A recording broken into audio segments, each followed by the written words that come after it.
So hello guys, how are you doing? Today we are sitting in our own C63, yes, the very special version with the 6.2 liter, and of course we want to find out how fast the car goes on the country road and later on the Autobahn 100 to 200. But I want to tell you a story how the Carly app really helped us to find this car and make sure that this car is the right car that we want to have. You of course want to find the car on the market which has the best condition overall, with no failures, with the best engine condition, etc. And that's the reason why we used this Carly application. It's actually a mobile app that connects via Bluetooth dongle down there, and has a lot of possibilities to analyze the car prior to buying the car, or if you already have a car, just making sure that you make the right service on the car, and you have, let's say, a view on your car before you give it to the workshops and before somebody's repairing it. So first of all, the main point probably once you buy a used car is to check if the speedometer and the mileage that the speedometer says is really the correct number. We went into the application and did this used car check, or mileage check, however you want to call it, and of course the result was correct. Secondly, you can do a service history check. That's probably the second thing that you want to do, because yeah, sometimes the person who sells you the car maybe has not the full history or might not tell you the truth, and that's the reason why you can go into the application, see every individual service and the mileage that it had, and you can compare that to what the person who sells you the car tells you. The next thing that you can do is also to go into deeper diagnosis. So diagnosis means that you actually check what are the potential failures in the car, and usually every car spits out some minor ones. And I think the good part is that even before you buy the car, you can plug that thing in and check if there are no severe engine ones. I mean, even our car had some minor ones, like with parking system or whatever, or the media control unit went off because it was too warm in one day, something like that, which are not severe ones, which are normal ones, and you should not be worried about.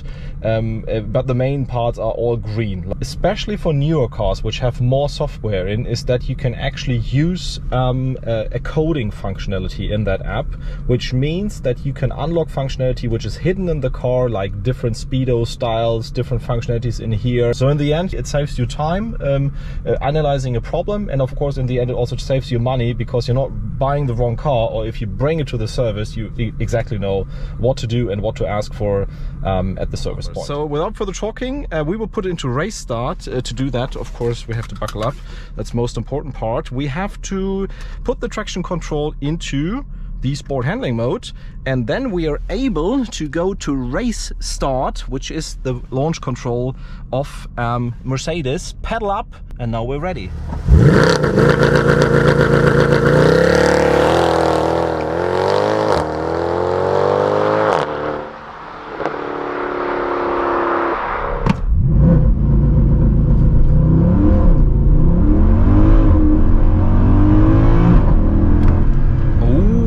My goodness, that was very good. 4.4 seconds. Wow, that is good. Rear wheel drive car. Yeah, I have to go to manual to do really upshifting and downshifting. Yeah, without further talking, that is a great number. Let's head out onto the Autobahn. I'm so excited about 100 to 200. Modern cars of today would be something like an M3 Touring, which has of course more power than this one. Our X3M did 9.9 seconds, and also an RS4, RS5 competition, the recent ones, with slightly less power, but still modern cars do something like 9.7, I would say, or the higher 9 seconds, 100 to 200. Let's see how this, yeah, let's call it SLS Touring or SLS T model will do 100 to 200.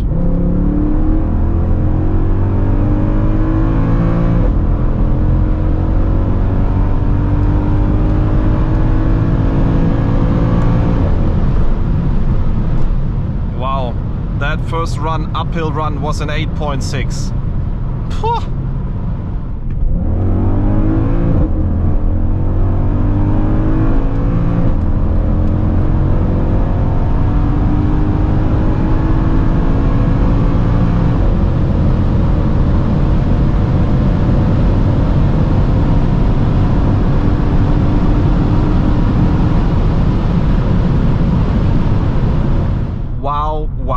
Wow, this is more than I expected. It's a 10-year-old car, and we only have 487 horsepower with an old, let's say an old transmission, a heavy car. We have the T model. Yeah, as said, the car is not factory brand new, and we're doing something from 8.5 to 8.8 seconds, 100 to 200. It's just sheer power. On the Autobahn. It feels strong, it feels super strong, like a turbocharged engine. The pressure is there. It's just the power of the 6.2 liter. Yeah, and the numbers are blisteringly fast. This is more than a second faster than our new X3M competition. Although this car is 10 years old. I mean, this is just great and shows how good the internal health of this car is. The gear changes are super slick, like they were from the factory 10 years ago. Everything feels perfect. The engine revs up so easily. No issues with temperature, anything at all. It just delivers. It delivers like a new car.